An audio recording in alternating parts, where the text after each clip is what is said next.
juddoo yaroo màggee ci diwaanu Tëngéej ci dëkkuwaay bi ñu naan Jorga bi mu nekkee ndaw ci la bàyyi jàngam baayam doonoon ab jaaykat bu mag fële ca marché central bu Tëngéej di bërëb bu mu bari woon tànk lool bi mu tollee ci fukki at ak ñaar ci la dugg ci métier njënd ak njaay di teg tànk fu baayam tegoon tànkam di wéyal liggéey bi baayam tàmbali woon mu mel ni rekk ñàkk du réer boroomam mu gëm boppam fonk liggéeyam ba tax mu jóge ci commerçant ba tey mu doon opérateur économique muy wuyoo ci turu Baye Mor Fall di ganu Fatima Sow ci portrait parcours.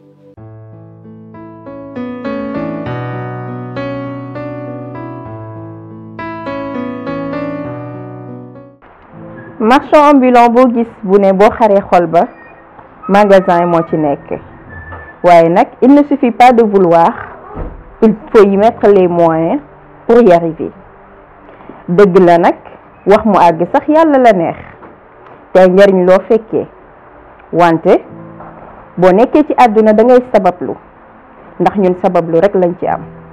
Le grand philosophe Mahatma Gandhi disait ceci: si nous faisions tout ce que nous pouvions à la place de prétendre faire ce que nous pouvions, on résoudrait plusieurs problèmes dans le monde.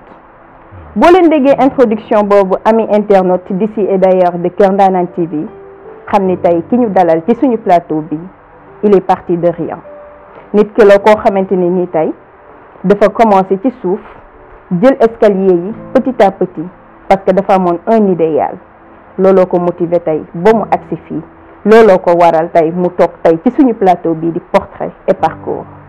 dama leen di invité nag ngeen ñëw yéen ami internaute ñu découvrir andoo ki nga xam ne moom la ñuy dalal tey Baye Mor Fall. Baye Mor Fall ñu ngi lay dalal. waaw ñu ngi lay dalal yow tamit ci suñu kër. di leen masawu coono. coono bi ngeen def yëpp pour ñëw egsi ci kër gi. ñu ngi ziar ñëpp. coono bu ànd ak bànneex ndax nag Kër Ndanane TV dañu bëgg à chaque fois rek di tegal ci suñu plateau ay invités yoo xamante ne nii dañu dëkk ci dëkk bi boole ci di defar dëkk bi di am lu ñuy jariñ société bi. tey dañuy ñëw ak yow Baye Mor Fall bu ñu nee Baye Mor Fall booy présenté wu tey yow yaay kan. Baye Mor Fall muy Baye Mor Fall.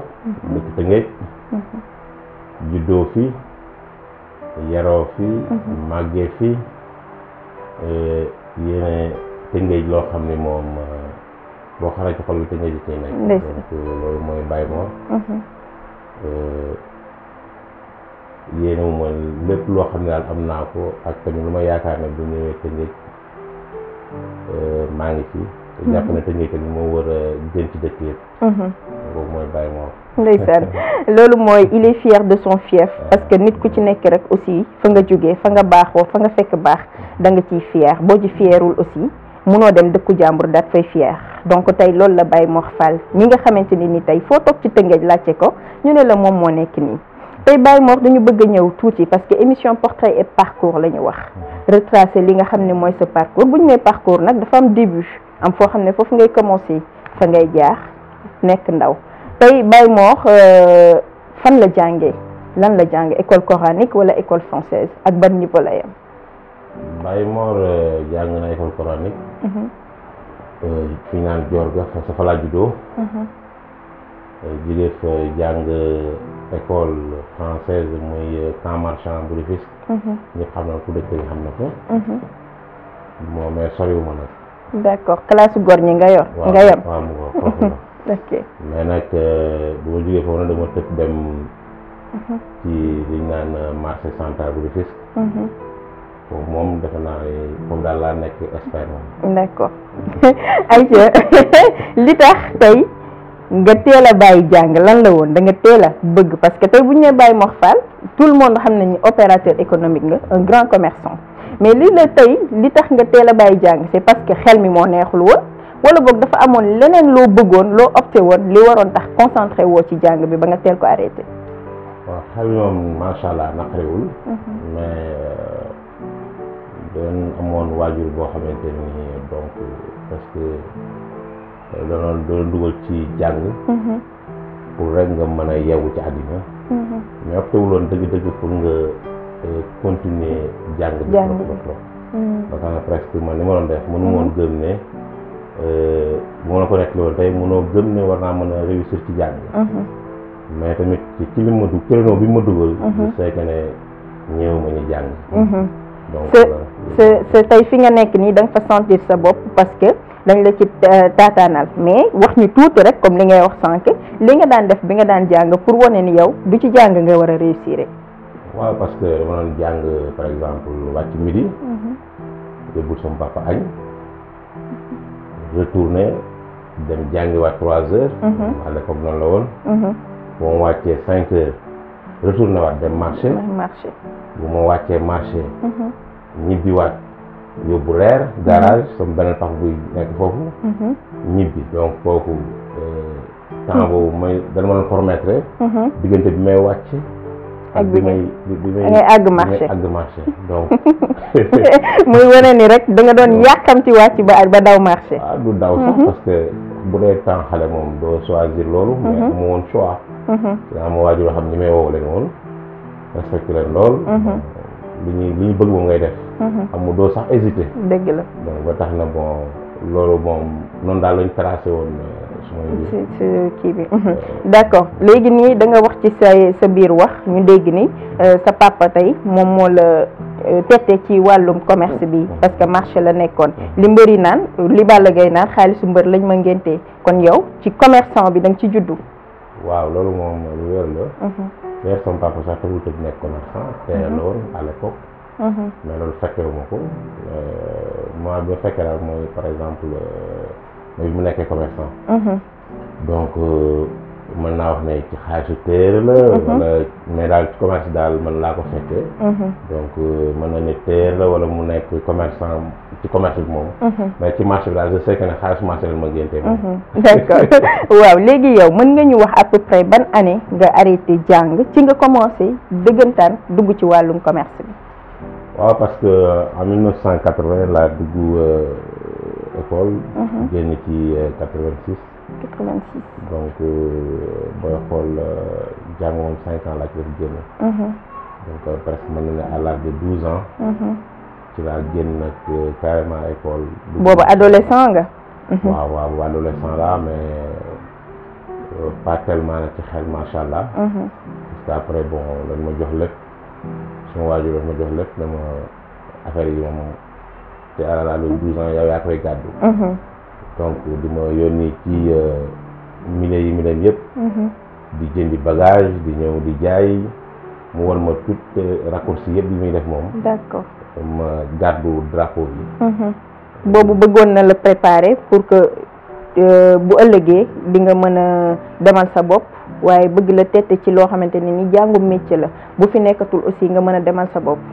waaw xam nga waajur moom toujours ñun su waajur ñu amoon daf ñu doon yar ci ay qualité rek du woon sax par exemple ci lii rek ngay opté pour def ko mais loolu doon gérer en manière générale nga xam ni yow doo am beneen occupation par rapport ak ñeneen ñi amoon parce que dañu amoon suñu morom yoo xam ne dañ daan gis toujours ñu seen i loisir mais ñun daf ñu gérer woon telle sorte que ne doo am benn occasion boo xamante ni yow da ngay nekk ci leneen donc li amoon solo ci moom mooy da lay jàngal diine jàngal da nga yeewu ci français mais tamit mu encadré la ba nga xamante ni yow di nga mën a régler sa àddina nga xam ne ëllëg doo déraper jaar feneen quoi souvent dañuy gis genre njàmbe jaak yi bu ñuy waxtaan ak ñoom dañ naan bi ñu nekkee xale bi ko Tëngéej la ñu juddoo dañu terrible yow kon bokkoo ci xale yooyu nga xam ne dañu terrible dañuy dem géej dem wuti jën toog di lakk foofu dem di yëg ci montagne yi di daanu yooyu noonu yow jotoo ko def. waaw non jot naa ko def nag parce que yenn saa yi nga rëcc ci benn 2 heures de temps yenn saa yi nga dem ci biir marché am na fi ñu daan wax koñu juma donc génération bi ñoo maase woon këri suuf bon ñooñu xam nañ ma foofu presque tamit xale moom noo mën defu foo dëgg la kon daan fowee jàmbee presque xaw nañoo bokk ci génération foofu donc terrible na nag parce que dañoo mënoon xeex nag mais daal bon. mbaa du ko yor xeexam rek nga ñëw yenu ko. non du ma ko yenu nag kenn du ma tooñ. kenn du la tooñ. ku la tooñ daal nga wane ko ne yow da nga am doole. waaw waaw non moom kooku moom. gars yi xam na moom ci loolu. loolu daal mooy du ma bàyyi kenn ku ma wax kenn bàyyi naa la ak yàlla. du ma tooñ waaw du ma tooñ mais nag moom. ku mosaan tooñ moom affaire bi doo ci génne moom. am na solo. mu nekk caractère boo xamante ne nii xale bu koy refléter rek c'est parce que am na lu muy bëgg am na lu muy bañ te am na yenn valeurs yu muy incarné mu nekk loo xamante ne nii tey lu am solo la comme ni mu ko waxee teel a nekk xale ñu teel a tàggat ci benn yoon boo xam ne war nga fa mën a jaax tey bis boo waree ba war a demal sa bopp nga mën a demal sa bopp ak ci bépp circonstance bu mu la mën a fekk tey loolu nga résumé ci sa enfance ñu ñëw tuuti tey ci ki nga xamante ne ni tey moo waral ñu toog fii parce que dafa am ci benn activité économique boo nekk ñëpp xam la ci fii ci Rufisque mu nekk loo xamante ne wàllum commerce la yow c'est vrai que comme ni nga ko waxee sa papa moo la ci njëkk a tàggat mu paree tailleur nekk ci njaay mi mais en tant que yow kañ nga commencé jël sa yoonu bopp ak bi ngay nekk commerçant lan nga njëkk a jaay. waaw moom mosuma changé may jaay parce que comme vaisselle yooyu la ñu mos di jaay nii. donc yoon boobu tamit ñun dañu amoon waajur boo xam ne dañu ko topp bu mu génn àddina. ci yoon tamit dañ continuer donc utuluñ suñu yoonu bopp. donc topp ci ginnaawam dégg ndigalam bàyyi tereem ba keroog yàlla def li mu ko neex ci moom. bon. nga continuer téye flambeau bi donc macha allah tamit ci sant yàlla bu baax parce que.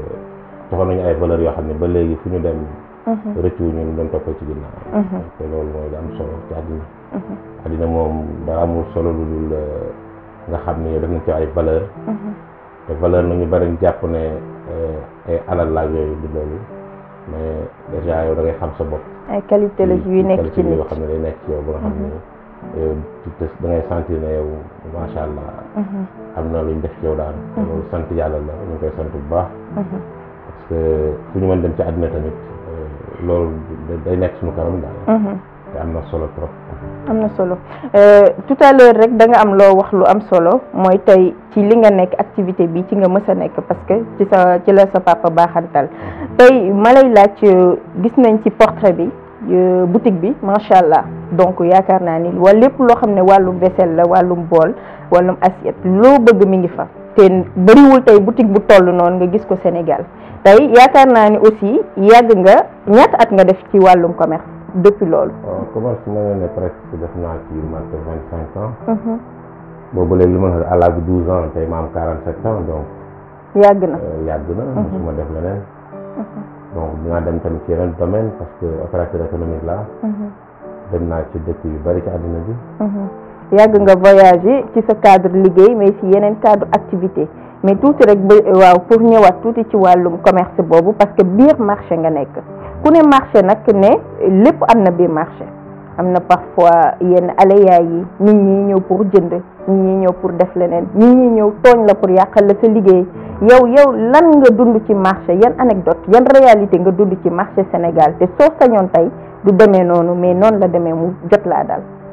waaw xam nga marché moom mooy kër yi rek bon boo gisee ko mënti doon rek boo ñëwul marché tamit am na lu jógee ci sa kër ñëw marché donc mu nekk milieu boo xam ne presque boo xool lépp fa daje dox daje la donc amul kër booy gis presque ci zone boo mënti gis te bu ñu xëyee amul kuy dem marché dëgg la donc marché mooy foo xam ne lépp la dajal donc ba tax na boo fa nekkee tamit da ngay mën a dund fépp ci àddina bi donc marché daal lu complet la loo xam ne la ku fay nekk man lu bari mën na la bañ a réer donc fu metti la tamit parce que da ngay gis koo xam ne par exemple lu may wax gars yi toujours rek nit ku am 30 ans ñëw nga gis ko tey nga bëgg ko yar day doy waar dëgg la donc ba tax na bon da ngay am xol bu dëgg la parce que ku ci nekk ak sa éducation ci environnement bi nga jógee ak jikko yi ngay àndal donc ku nekk bu ñëwee lu muy ñëwee ci yow tamit yow yaay jël affaire bi teg yow sa bos na le ànd ak moom ci ay qualité am mu dem keneen noonu ainsi de suite donc mën nga recevoir 100 personnes yoo xam ne kenn bokkul ak moom jikko donc loolu tamit lu lay dimbali la sa àddina parce que tamit di nga xam lu bari ci àddina. donc tamit am na solo. am na solo mu nekk loo xamante ne nii tey wax na ko bi ngay daaneel say kàddu nit ku ci nekk ak jikkoom te nit ku ci nekk rek da nga koy jàppee jikkoom waaye nag boo pour ànd neex ku ci nekk da ngay am looy jàppal sa morom am loo koy bàyyee am loo koy toppee donc loolu la message la boo xamante ne nii aussi jar nañu ci bàyyi xel bu baax ndax jamono ji comme niñ koy waxee dafa toj léegi ñu ñëw tuuti ci wàllum opérateur économique yow da ngay voyager partout mais est-ce que bi ngay commencer voyage yi sa liggéey moo taxoon nga doon génn da nga doon dem wuti marchandise parce que gis nañ bagage yi gis nañ boutique bi macha allah comme ni ma ko waxee foofu tamit dox daje la yaakaar naa ne lépp loo bëgg ci wàllum vaisselle boo ñëwee foofu di nga ko fa am mais lan moo la doon taxa motiver pour ngay génn déjà di génn hors de Sénégal pour dem ci yeneen pays yi. waaw xam nga déjà man ci biir Sénégal laa nekkoon di fi liggéey. da ngay dem ba ci benn moment nag il faut nga découvrir leneen. commencer diversifier xam ne nga xew ci àddina bi. man mosuma génn dem pour mosuma gëm ne mën naa am xaalis ci biti. mosa gëm ne xaalis suma biir réew laa ko mën a amee. donc loolu moom lu ma mos a téye la. bon moment bi may tollu ak sama génération ñuy tukki. di tooñaale sa waay sax njàmbe muy daw. bon mënoon naa dem. amoon naa possibilité dem. amoon naa tamit ay moyens pour dem. mais gëmu woon ne man mën naa amee foofu xaalis. ci biti nga war a tekkee da nga gëmoon ni sa biir réew tamit fii laa war a mën a tekkee pour man tamit ma gëmoon ne tamit ci sa biir réew nga am fii. dafa moo daax. waxuma nag ne gars yi. ci loolu mais man loolu laa gëmoon. tax yàlla tamit jàppale ma ci. bon ba may génn tamit damay génn juste pour 1 mois. dem régler li may régler ji yëpp. muy par exemple ci côté bi may liggéeyee ak tamit yeneen domaine nga xamante ne ni am naa ko tamit xam-xam bu bari macha allah ak tamit découvrir fa lu bari. nga xam ne tamit dimbali na ma tamit mooy ñëwaat sama réew. damay am leneen lu ma fi dolli. donc ba tax na bon loolu tamit dimbali na ma ci lu bari suma àddina daal. ci génn bi ma doon génn di dem di ñëw. donc gisanteeg yeneen opérateur économique yeneen commerçant dem découvrir yeneen environnement lan nga gis tey ci pays yi nga doon dem parfois pour wut marchandise sax wala boog pour am loo fa yóbbu lan nga gis lu fa nekk lu différent loo bëggoon tey mu am Sénégal te amu fa. waaw ñoom dañuy am objectif. par rapport ñun boo xoolee ñun ni ñuy doxee. ñu ci bari exemple tey ñu ëpp ñu leen woon doole surtout pays asiatique yi. mais ñoom dañuy viser ni fële leen jëm. Hiroshima Nagasaki ndeysaan yàggul ñoom bon bu leen fi ñu jëm noonu. dañuy xam tamit ñuy jëlee escalier yi donc du ñu tourner rond rek. dëgg la donc man bari na ñoo xam ne dajaloon naa fa en 2006. ba ñuy démarrer ñoom démarrer wuñ presque à 0. mais tey jii boo demee da nga xam ni ay hyper puissant lañ. donc man loolu jàng naa ko ci ñoom. xam ne tamit ñoom fi ñu jëm dañ koy xam. ba ko tamit ñu leen di jàppale ci côté yëpp. ci côté yëpp xamante ne ni bon. soutenir leen cadrer leen ñu réussir ci di jafe. environnement bi daal ci gàttal seen environnement. moom baax na. donc loolu tamit. environnement la boo xam ne c'est favorable. tey yow yan difficulté nga gis au Sénégal par rapport à l'entrepreneuriat parce que xam nañ ni liggéey amul te liggéey dañ koy créer donc pour créer emploi aussi il faut les conditions pour pouvoir créer des emplois ñu gis jeunes yu bari dañuy entreprendre léegi boo waxee dañuy wax naan ñi jàngoon ñi doxoon jàng tey anañu ñu ngi def ay ventes en ligne. tey ñu gis ni Sénégal ku jug tey dafa bëgg a jaay mais da ngay gis ku commencé wut budget sax wala wut financement commencé mais day daanuwaat yow lan nga gis yan mooy difficulté entrepreneuriat au Sénégal. waaw difficulté yi bari na parce que tamit loo jàngul tamit mënoo ko tari. boobu benn la ci beneen mooy tamit comme li ma wax léegi environnement bi tamit favorable. bon ba tax na tamit yooyu tamit mën nga jóg ni tàkk. mais suñu borom nag mooy yor mbir yi. dëgg la mais pour nga wàccaat day yomb. bon ñun ñëpp ñoo ci yem déjà da ngay nekk ci ay difficultés yu metti mais yàlla di lay suturaal nga ci jéggi ba yàlla dimbali la ci loolu bon ñun ñi nga xam ne am nañ ci expérience.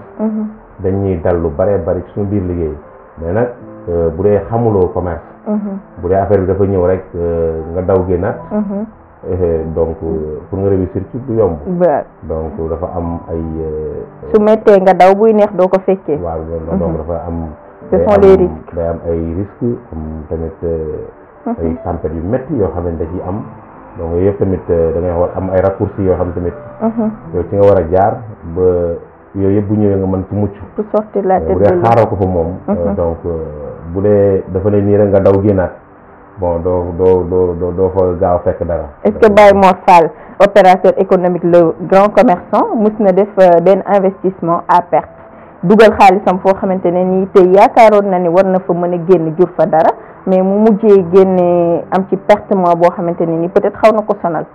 loolu bari na trop parce que mooy li ma wax léegi rek Sénégal environnement bi moom favorable ci domaine yëpp ci côté ñi ngay liggéey ndool ci côté ñi ngay investir donc c'est dafa environnement bi baaxul donc toujours yaa jël ay risques yoo xamante ne nii bon risques yi moom bari na donc ba tax na loolu moom bari na mais toujours du tee yow ngay téye di jàpp doole ko tamit di ci erreur yi nga defoon da koy rectifier ndànk-ndànk ba keroog nga nekkaat ci sur place après nag fur et à mesure expérience yi mooy ñëwaat nga mën a xam bu baax a baax résultat bi donc mais loolu moom plusieurs fois même laay wax dal nañu dalaat ñu toujours dañuy maintien donc te yàlla daal dimbali surtout moment bi ñu traversé ni 2 ans yi ak Covid 19 bi ay bouleversement yu mag a mag fi jaar yoo xamante ni kenn mënu ko sax ñëpp metti na ci ñëpp donc ba tax na métti bi foo ko takk rek weesu na fa mais tamit da ngay téye ba affaire bi traversé parce que jàpp nañ ne mënu continuer nii d'accord ci loolu laay rebondir sax parce que gis nañ ni Covid 19 bi mu ñëwee premier mois yi tane woon na mais après une année dafa rude dafa metti ba commerce yu bëri dañu mujjee woon tëj ñu gis tey kenn koo xam ne comme Baye Mor Fall il a su maintenir le cap jàpp fi mu tey mën naa ne peut-être am na projet yu mu mettre en stand-by mais fa mu nekkoon niveau bi wàccul te am na ñoo xam ne seen commerce dañ ko mujj jaay ñenn ñi tëj seen i boutique wala tëj seen i commerce dem toog yow lan moo nekkoon sa secret bi affaire bi méttee nan nga def tey ba maintenir le cap ba tey ji ñuy waxaat ba léegi rek Baye Mor Fall. affaire bi moom ku la ne laalu ko day wax lu ko neex. ñu ñëpp ñu ngi ciy subir mais li ngay sant yàlla mooy au moins yaa ngi maintien.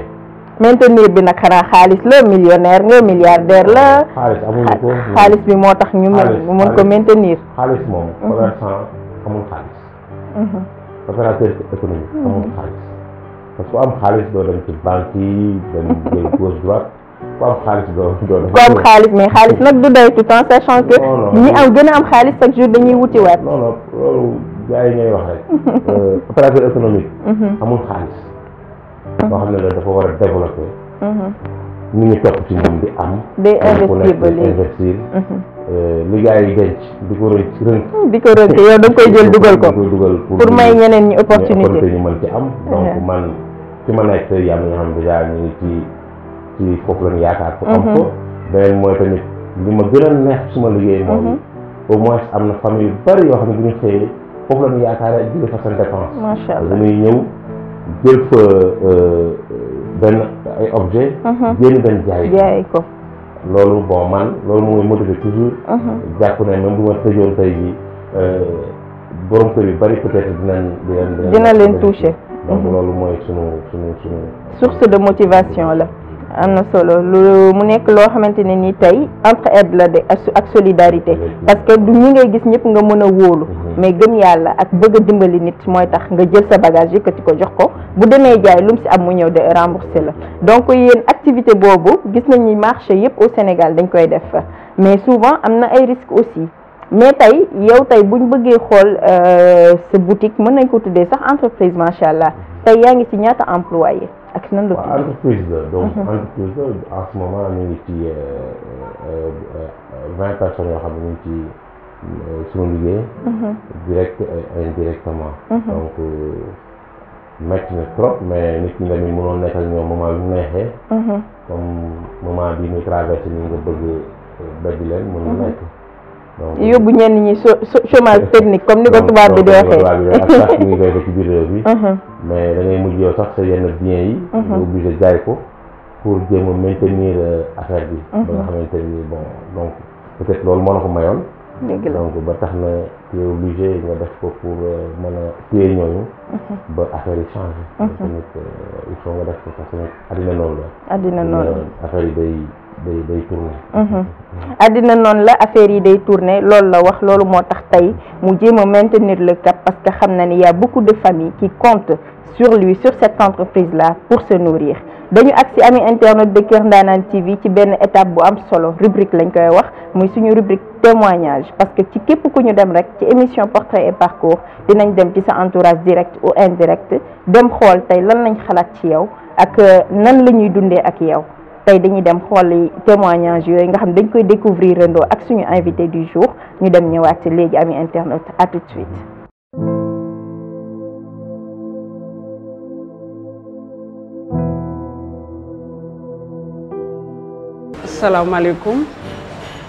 asalaamaaleykum waa Tëngéej ñu ngi nuyoo di julli ci Seydina Muhammad sallallahu alayhi wa sallam di nuyoo waa Tëngéej yëpp di ñaan yàlla li ñuy laaj ñu bañ cee wax dara loo xam ne lu jaaduwul la wala loo xam ne neexul yàlla lépp yal na ko yàlla jaarale fi mu war a jaar si barke Seydina Muhammad sallallahu alayhi wa sallam.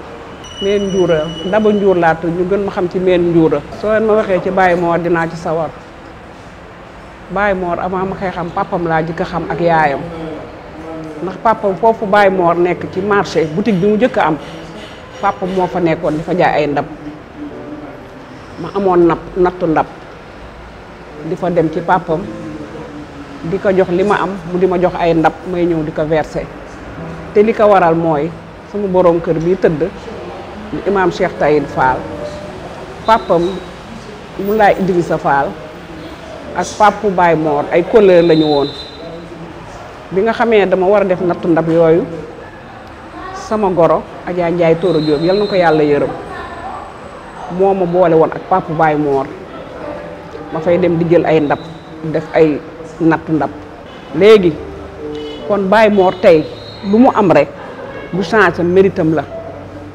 Baye Mor xam naa ci moom yar xam naa ci moom jàppale ay mbokkam surtout ay sëram daanaka ñi nekk foofu ñëpp ay sëram lañu sëram bi ma jëkk xam mooy Jatu Faal moo nekk ci boutique bu ndaw bi waaw ma xam leen bu baax a baax a baax sëram yi jaay foofu yëpp dama leen xam soo leen laajoon tey Meen Njuura su ma demee ni marché bala may dem fen dinaa jaar ci ñoom tooñ leen di soog a dem ba ci Awa Ngom mi mu jox butigam bu bees bii nga xam ne mooy macha allah du touche du bois daanaka centre commercial bu mag bi ci Tëngéej bërka dem rek dem naa fa kon Baye Mor en gros yal na ko yàlla fal cat li ma gën a marqué kii moom parce que nit ñi dañuy am dem seeti ñeneen mais moom dafa am centre commercial am dugal fa ay mbokkam jëkkëru sëram jëkkëru Jatu Faal moo nekk ci boutique am boobu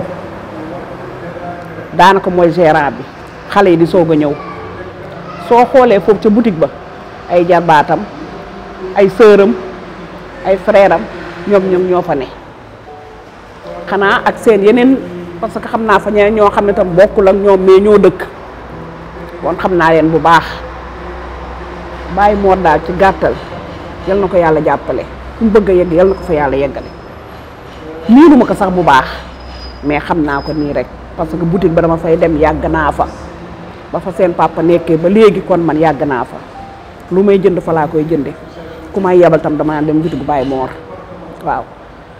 waaw kon yal na ko yàlla fal cat mu yokk ba yëg ko parce que nit ki soo amee jàppale say sœur jàppale say dëkkandoo jàppale say sœur jàppale seeni jëkkër jàppale seeni doom kon defe naa ba ci xaar faal jarbaatam xam naa ko kon nga xam ne man yàgg naa ci boutique boobu xam naa leen yal na ko yàlla fal cat yàlla yëkkati ko ba mu dem ca kaw a kaw a kaw miin bi ma war a miin sax miinu ma ko mais man dama ko xam dama miin boutique ba su ma demee léegi marché dinaa jaar ca boutique ba waaw kon daal ci gàttal lépp lu la Baye Mor wax te waxu la lii ma la wax ci Baye Mor parce que toujours bu jot di baax buñ commencé ci waajur ba ci njàmme mii nga xam ne moo tax tey ma waxanteeg yéen xaw ma nag li ma wax ndax lu baax la su fekkee lu baax la yàlla moo ma ci jàppale su dee lu kii nag yal na ko yàlla faxas waaw kontaan naa yal na yàlla kontaan jàppale Baye Mor jàppale jàmm jàppale leen yéen ñi ñëpp allez bonne journée.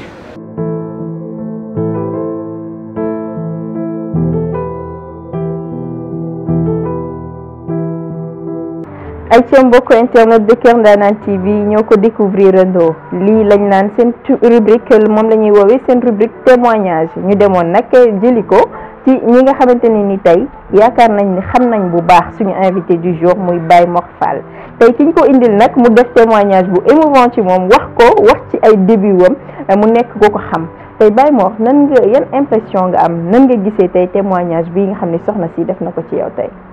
waaw sant yàlla la parce que moom xam na ma lool. parce que li mu wax nii mat na 30 ans wala 25 ans. donc nit ko xamul yàgg la. li mu wax yëpp mooy li ma débuté woon doon wax rek. donc Tëngéej tamit dafa nekk dëkk boo xam ne yaatuwul ñëpp xamante ne presque. donc moo tax boo fi def tamit. def fi lu baax. jëflante ak ñi jëf lu baax. parce que koo fi gis fii rek. xam nga ku la xam wala am koo xam ne xam na ku la xam. ba tax na ñu sant yàlla tamit ba ñu amee loolu doonte yombul. mais sant yàlla la. parce que doomu aadama tamit foo nekk.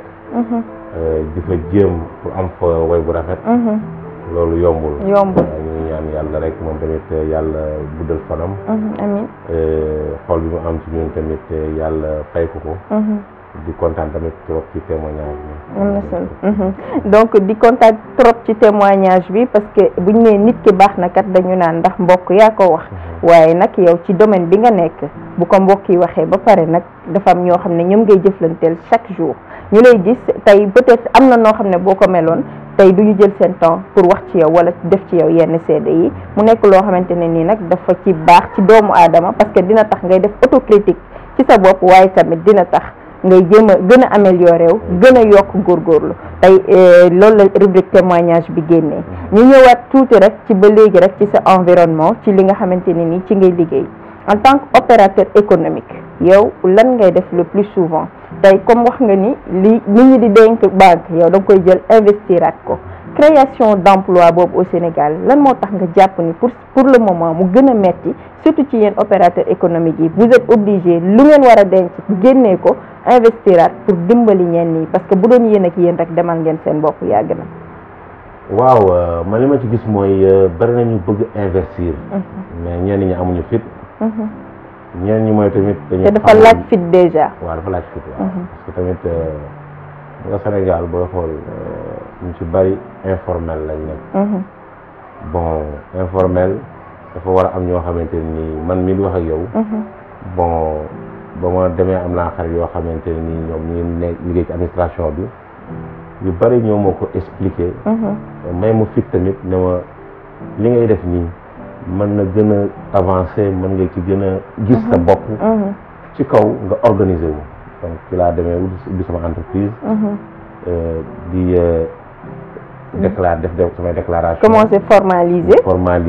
donc ci leen ma tamit woon yoon bi.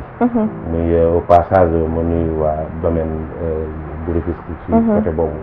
tamit moment boobu mënoon nañu par exemple tey ji tëju rek. mais dañ ñu woon yoon bi bu baax a baax woon nañu kat am ngeen possibilité pour yegg ko sori. mais loolu tamit dafay yaatuwul. bon yaatuwul mooy ñu bëri tey yu comprendre wuñ ne. affaire yi lu bëree bëri mu ngi ci laxasu ci biir. te commerçant wu Sénégal yi yeewuñu leen ci. loolu dafa laaj benn politique boo xamante ni des na. surtout ci nouveau fu mel ni Tëngéej. nga xam ne opérateur économique yi dañ leen war a génne parce que am na fi. li ñu bëri ci bitim réew di fi ñëw di fi planté wu. am na ñu fi nekk ñoo xam ne mën nañ lu ko ëpp man loolu xam naa ko. dëgg la donc day laaj. ñu dem gëstu leen yee leen. may leen fit may leen doole gars yi mën a yegg fi nga xamante ni dëkk bi. mën na fa yegg te mu weesu fii. donc loolu moom xam naa ko donc ci sama jàngat daal am na lu bari loo xamante ni war na ci mën liggéey gars yi am fit mën a génne affaire yi parce que affaire yi du xaalis rek du xaalis donc rek. relation la xam-xam la parce que tamit réew mi tamit la daf fi manqué dëgg la. bon ñi dañuy am xam-xam ñi am ay xalaat yu rafet ñi am alal ñu coopéré wu dëkk mën a avancé Après. mais bu dee kenn ku ne da nga taxaw à côté donc Du mën nga am dem. sa alal sa investissement du baax mën nga am xam-xam sa am xam-xam doo ko exercice doo ko exercer ni mu waree kenn ki tamit am xalaatam tamit téye ko donc ba tax na te yëpp dañ ko soxla ci beaucoup de facteurs à prendre en dëkk bu compte. dëkk bu avancé mais kii day am doole kii am xam-xam kii am alal ngeen boole avancé nan nga gisee tey li nga xamante ne ni mooy entreprise étrangère yi ñëw au Sénégal implanté aussi nga gis tey suñu commerçant yi ñu bëri dañ leen di xeex boo demee waa UNACOIS tey ñoom ñu ngi def le tout pour diversifier aussi activités yi pour que sénégalais yi lépp lu ñu soxla ñu mën ko amee Sénégal mais à un prix moindre tey boo xoolee ci tabaski bi ñuy waajal yaa ngi gis période tabaski bi ñu weesu sax laay wax yaa ngi gis ñu bari dem importer ji soble pomme de terre alors que tey suñu commerçant yi parce que commerce dafa large secteur bi am nañ ko fi ñu ngi koy bay mais tey dañ ko emmagasiné am na yoo xam ne sax dafa commencé nëpp parce que mënuñu ko écouler yow lan nga gis tey ñu préféré dem ci yeneen entreprise jënd ko fa ay entreprise étrangère ban cri de cœur ngay lancé ci loolu en tant que commerçant.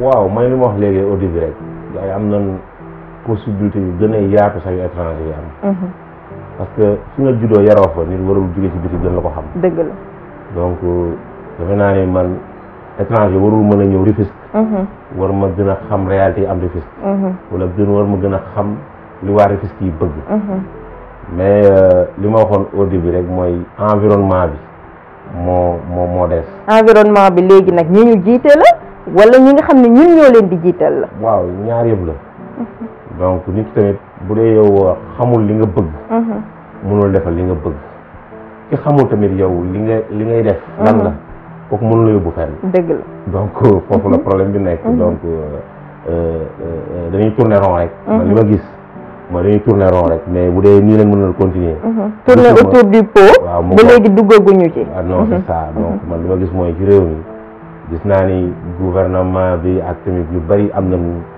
envie def dara mais ni ma gisee muy doxee gisuma ne daal affaire bi dina dem est-ce que du si aussi mentalité yi parce que dañoo desee gëm suñu bopp parce que am na ñoo xam ne bëgg nañ mais dañuy préférer tey man par exemple ma préférer dem jënd ci benn entreprise étrangère bàyyi sama benn maam wala sama benn tante bi nga xam ne mi ngi jaay soble pomme de terre ci marché ba est-ce que du ci sama mentalité ci man la wala boog ñee liñ gën a yomb la wala boog lan moo tax tey li ñuy bayee ci dëkk bi waroon na gën a mën a yomb gënul yomb tey kii indi étranger bi mu gën a yomb ci moom.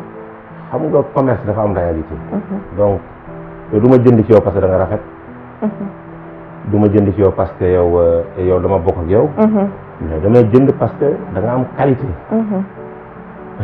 donc bu dee tey ji étranger bi moo gën a am qualité moo gën a yombale moo gën a baaxle fi ngay dugg ci moom ci place bi ngay dugg moo gën a am moo gën a sain donc kooku ala kulli xaalin nit ki foofu lay dem donc ba tax na affaire bi nekkul leneen donc mënoo dem ci benn marché boo xamante ni environnement bi déjà il y a problème produit yi lay jaay il y a problème ba pare yow parce que da nga bokk ak moom rek di jënd ci moom donc ki nga bokkal kooku moo war a def li tax ngay ñëw di jënd ci moom donc boo ko rusee ba jënd ci moom tey tamit lu bon bu subaa du ñëw ci yow donc étranger bi nga xam ne yorul lu baaxul lu baax bon ki yor xaalisam du ko sànni mais y a problème tey bu demee ba ñun ñu bëgg a jaay mais li ñu jaay baaxul ci ñun ñi koy jaay la ñun ñi koy defar la ñun ñu koy bay la wala ci conservation la wala moyens yi la ñoo fi nekkul xam nga da nga ma laaj ni ma lan moo tax donc loolu mën na ci jouer mooy par exemple tey ji nit ñi bonuñu ku sañoon sa mbokk ngay jënde dëgg la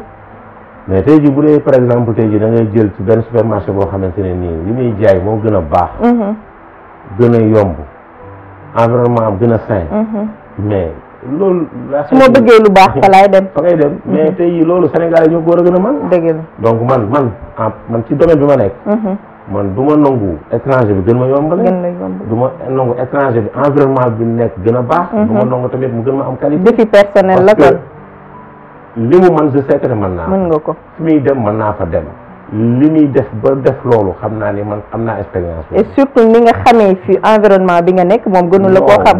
bu ñëwee. man bu leen étranger bi. bu ko neexee mu ñëw suma buntu magasin mu ut fa boutique. man aw ma problème boobu donc. wóolu nga sa bopp développement personnel la. c'est ça loolu mooy réalité bi.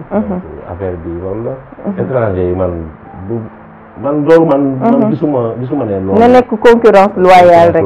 c'est ça donc tamit pour man jàpp naa tamit am na politique bu mag a mag bu nit ñi gouvernement bi ak tamit autorités yi. war a def tamit ci dëkk bi parce que tamit du ñëpp ñooy am ay moyens. pour tegu ci loolu. dëgg la mel ni marché. commerçant mënu ko organiser. waaw autorités yi ñoo koy organiser. ku ci ne sa place nga res. bon c'est ça donc bu autorités yi ñëwee tamit organiser ko ñu ko organiser defe naa ni marché yi mën na changer. mais commerçant mënul changer marché. dëgg la marché autorités yi ñoo koy changer. dëgg la commerçant mënul changer marché autorités yi ñoo ko war a changer parce que boo gisee souvent sax occupation anarchique yi ñuy def ci marché yi tey loolu autorité locale yi fa nekk ñoo ko war a gérer parfois nga gis marché bu jël incendie am incendie ravagé lépp. tey loolu ay installation anarchique yoo xam ne dañ koy def pour courant bi moo koy causer le plus souvent yaakaar naa ne à la base bu ñu réglé woon problème boobu noonu tey problème yu bëri dina jóge Sénégal donc mu nekk loo xamante ne ni dafa jar a bàyyi xel parce que nag ñun amuñu lu dul suñu réew mi te bëgg nañ mu gën a jëm kanam waaye tamit bëgg nañ lépp luñ soxla amee ko ci suñu biir réew donc dañuy ñëw léegi rek tout à l'heure ci loo xamante ne ni mënul ñàkk parce que dañu gis da nga def ay activités diversifiées et diverses ñu gis ne yaa ngi ci wàllu mbay yore tool nekk ci di ci liggéey lu am solo tey lan moo la motiver ba nga diversifier say activités bu la neexoon nga yem ci commerce bi rek ne loo ma bëgg a am mën nga ko am ci commerce bi mais wàllum tool bi ak lan moo ko andi. waaw tool moom dama mos a gëm ne tool avenir bi foofu la nekk. tamit nit mën na muñ lu ne. ba mu des dund. dëgg la donc nit tamit mën na xëy bañ a def lu ne. ba mu des lekk. donc ba tax na jàpp nañ ne. mu ñëwaat ci wàllum mbay bi commerce bi dafa dem ba épuisé ma. ma jàpp ne bon pour man. pendant des années nga nekk ci commerce bi. bon te nag macha allah maa ngi sant yàlla mais tamit gisuma ci noflaay. dëgg-dëgg parce que dafa metti donc te tamit ma wax ko ak kii maa ngi commencé jël tuuti âge. jàpp ne tamit war naa am foo am ne au moins. même moo ko amul xaalis tamit maa ko tuuti noflaay. dëgg la donc ba tax ma jàpp ne même bu ma amul xaalis tamit ma amee sama benn ñànkatang ma def bay fa soble bay fa affaire donc. def si sa sauce bu ndaw daat ko ci lii def si bisaab daal def bëgg dem nga étage. donc loolu la moo tax ma opté loolu. mais tamit bon préparé au moins tamit. benn retraite bu ndaw boo xam ne. donc au moins jàpp naa ne loolu lu baax la. donc loolu bokk na ci tamit beneen bi tamit mooy développé. parce que man dama gëm toujours luy développé dëkk. jàpp naa ne bon am nañ tamit gis-gis bu gën a sori.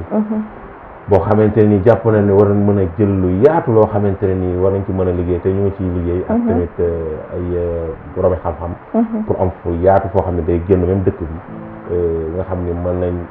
bokk nañ ci ni étranger yi ñëw fi def nga xam dañuy ñëw jël benn 50 hectares benn 100 hectares exploité ko loolu ñu ngi ciy jëm mais nag loo gis dafa am jàng li jàng la pour ñun bu ñu war a jàng ci ay borom xam-xam bu ñu jógee ci étape boobu dem ci étape bi nga xamante ni étranger yi dañuy def muy jël benn 100 hectares benn 50 hectares exploité ko pour ñun boo ñu bàyyi étranger yi. moom suñu suuf si yëpp parce que ñoo ko moom. waaw mais dañ dem jëli ko. dañ koy récupérer tôt ou tard donc bu nekk loo xamante ne nii ñoo ko déggandoo ami internet l'émission nag tire à sa fin waaye mënuñu dem te waxuñu tuuti ci say projet xam nañ ni yaa ngi ci tool bi mais actuellement ci yan projet yi nga ban ouverture nga nekk pour mën a gën a firndeel sa bopp waaye tamit développement bi ngay incarné bëgg tey Rufisque développé ko. Sénégal développé ko ci yan projet nga nekk parce que nag yaa ngi def social et c'est bien mais lan nga nekk di jàppale population pour ñoom it ñu gën ci gis seen bopp. waaw ñun loolu ñu ngi def social par exemple am nañ tamit expérience. ci àddina tuuti maanaam par exemple tey jii dund nañ ba tollu ni ñu donte duñu ay mag. mais dañu gis ne li ñu doon def doyul. te ñu gis na tamit am na lu yaatu lu ñu des lu ñu war def ci leen jugee nag doon ne Rufisque daal ñun bañ judee ba léegi sunu maam yi nga xam ni génn leen fi àddina bu leen yeewoon tey dañuy delluwaat sunu kër yi dara changé wu fii duñ ne dara changé wu fi mais daal lu bari changé wu fii bon beneen mooy tamit ñu gis na tamit nit ñi dañ gën a sonn te ñu jàpp ne du alal bu ñu leen jox mooy régler problème yi mais jàpp ne xalaat ak dimbalante ak di toog di waxtaan ak tamit suñu expérience bi ñu am ci àddina ñu bokkook ñoom jàpp nañ ne mën na ci régler lu bare bare ak ñu ànd teg tamit ay association ak ay tamit ay bonne volonté yoo xamante ni ay opérateurs économiques ak ay artistes yëpp ñu def benn association bu ñuy wax jëf jot na ACN bon ba tax na ñu ne nag li ñuy def mooy def stratégie yoo xamante ni tey képp ku nekk Tëngéej ak tamit fu mu mënti doon Sénégal Tëngéej dem ba nekk benn échantillon ci Sénégal donc loolu liggéey la bu mag bu ñu entamé di ko def ak équipe boo xam concrètement lan ngeen defagum jot ngeen fi créer ay emploi si def nañ fi yàggul parce que 2 mois la mais li ñu def mooy ci jigéen ñi leen dem ak ci jeunesse bi di ñuy def am déjà jigéen ñi boo demee ci seen fi ñu nekk di nga xam ni Sénégal lu tuuti moom la gars yi waroon def rek pour affaire bi dem parce que boo demoon tey ji ci groupement yi da ngay gis tellement que ni ñu organisé ba nga xamante ne ni ñoom jigéen ñi ku leen dimbali tuuti ñu dem non ñoom ñoo yor entrepreneuriat bi tey donc ku leen pousse ñu dem activité di leen jox ay financement entreprise yi nga xamante ni ñoom lañ xam ñun boole na ñoom directement nga xamante ni ñoom ñooy liggéey ak ñoom ñu jël seen produit yi di ko jaay di ko delloo entreprise yooyu ak tamit ñoo xamante ne ni ci domaine formation ñu leen dimbali ci loolu pour ñu mën a transformation de produits beneen mooy tamit ñu jàpp ne loolu lépp pour nga mën ko pour nga am doole ci Tëngéej il faut tamit nga jël li nga xamante ni mooy organe nekk Tëngéej muy par exemple tey jii lu mel ne mairie Tëngéej ñun dañ ko soxla donc jàpp nañ ne bon bokk na ci li yombal suñu liggéey pour ñu dimbali askan wi nekk Tëngéej. d'accord kon candidat nga mairie bi. waaw candidat lañ ci mairie Tëngéej. 2022. waaw 2022 moom. il faut ñu jëm a yaa ngi ci politique bi. waaw ñu ngi ci politique mais politique développement. donc pas que politique bi nga xamante ni jàpp nañ ne moo fi nekkoon. mais politique boo xamante ni politique boo xam ne développement la. mairie ville mairie est mairie ouest mairie nord mairie sud. waaw fi ñu toll nii dañuy natt suñu doole. donc ànd ceeg tamit kii yu bëri. association yu bëri. ko sentir ne daal ñun li ñu sentir nga ko. bon dinañ waxtaan xool tamit ñun comme ñëpp ñun ay doomu Tëngéej la. gëm na ne tamit lu baax lañ bëgg ñu waxtaanee ko. donc c'est ça loolu mooy kii. d'accord ayca du ñu dem nag te waxuñu la laajuñu la tey ban conseil ngay jox jeunesse bi parce que comme ni nga ko waxee rek depuis xale dañ la commencé tàggat ci teel a autonome teel a gëm liggéey teel a gëm famille teel a fonk waajur ñu yare la ci environnement boo xamante ni tey dafa forger sa personnalité tey lan ban conseil ngay jox jeunesse rufisquoise bi waaye tamit jeunesse sénégalaise bi ñu war ci mën a sukkandiku ci yow pour mën a defar seen àddina. waaw jeunesse moom ku foowee rek xamoo li ngay def. mais nag bu ñu nee ku ko foowee ci pas que keneen ki mais moom ci boppam. bu foowee boppam. bu mu foowee boppam. parce que jeune moom lépp mu ngi ci moom. donc doole mu ngi ci moom. xam-xam mu ngi ci moom alal mu ngi ci moom lépp mu ngi ci moom. donc bu foowee boppam yooyu yëpp day daal di jeex. donc ba tax na kenn ku nekk nag. yaa war a defar sa bopp. dëgg la donc waajur yi d'accord nañ la yar. mais am na âge boo xam ne boo fa tolloo tamit 20 ans 22 ans donc yaa war a téye affaire bi sa loxo. dëgg la donc jeunesse bi bañ a tamit découragé. xam ne tamit bon fii koo yaakaar yàlla la yaakaar d'abord ñoom seen bopp ñu gëm seen bopp. xam ne tamit addina moom dara yombul. dara yombul. mais bon loo fa xaaru tamit du la fa fekk.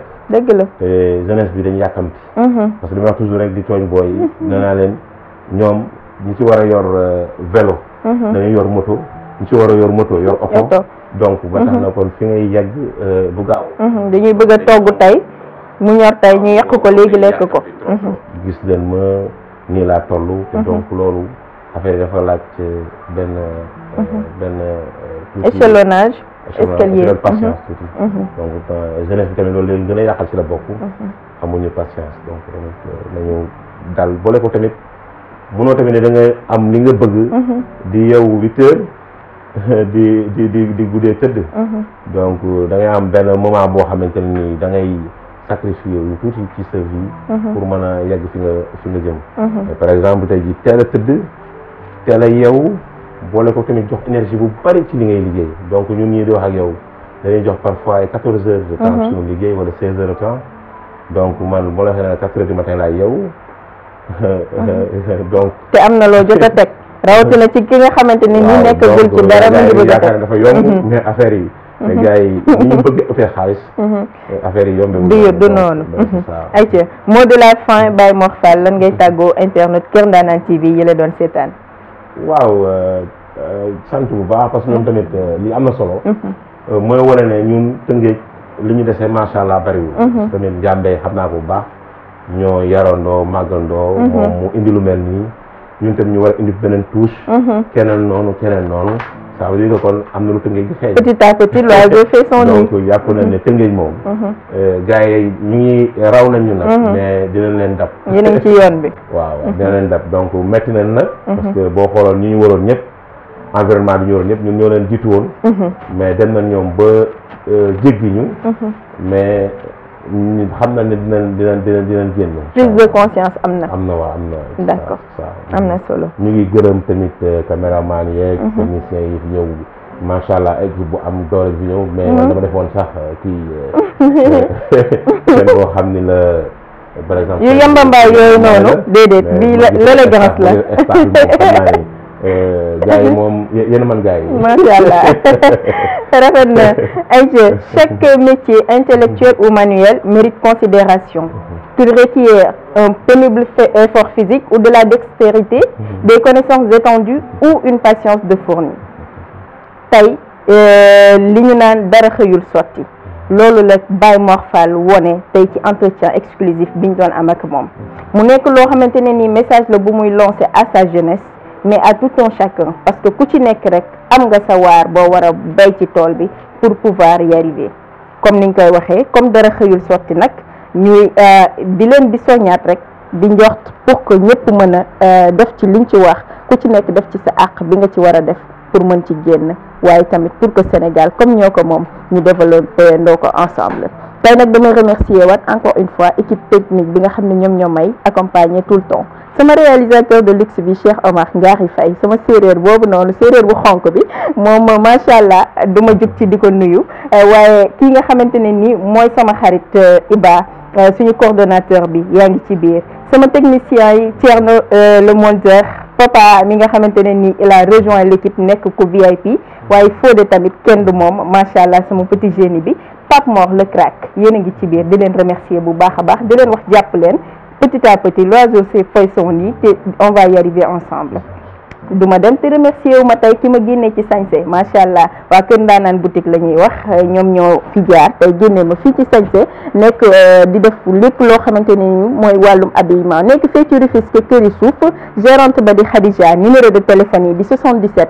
831 82 30 wala boog le 33 836 54 23 boo fa demee habillement unisexe daal sac pochette accessoire ba ci tenue góor ak jigéen loo fa bëgg rek am na fa doxantu leen fa ñi ko mën ak ñi koy jéem duñu benn merci beaucoup à une personne spéciale koo xam ne à chaque fois day jàpp ci li nga xam ne mooy émission portrait parcours kooku mooy Ndeye Binta moom mooy def voix off yi moom ngeen di gis bu émission bi di commencer moom mooy def li nga xam ne mooy portrait merci beaucoup à toi Ndeye yal na yàlla wéral baat bi merci à notre invité du jour ki nga xam ne mooy Baye Mor Fall mention spéciale émission bi neex na ba super ala daw mi def nga lépp di la remercier encore une fois ci disponibilité bi di la ñaanal rek yàlla bàyyi la fi ba nga mën a motal sa yéene bi nga xam ne am nga ko ci jeunesse sénégalaise waaye jeunesse rufisquoise particulièrement merci à vous internautes de Kër Ndanane TV amuñu seen fay kenn du yéen restez scotchés ndax nee naa leen baax bi fii la les programmes VIP Kër Ndanane TV lay xewee c'est la chaîne de l'élégance la chaîne partout et pour tous merci beaucoup c'était votre ami Tima Labado à la prochaine.